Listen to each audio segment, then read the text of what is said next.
Alright, I've read some people say once the cable breaks, it's garbage.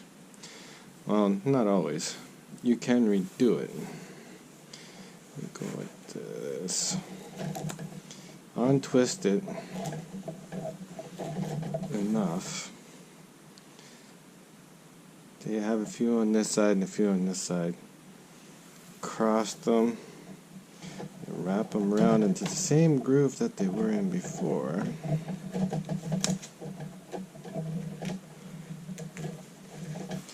All the way around.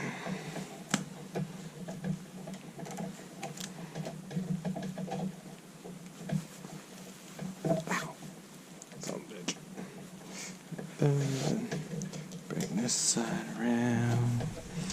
And around. And around. And around.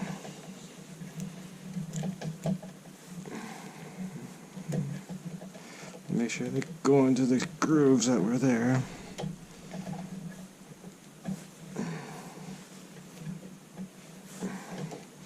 then we go.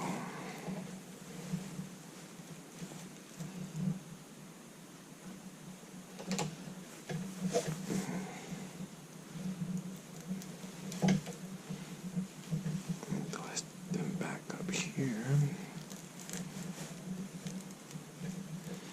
There. Now you have a nice strong twisted cable. That shouldn't break for a while. That's got it. Has it for 3 years.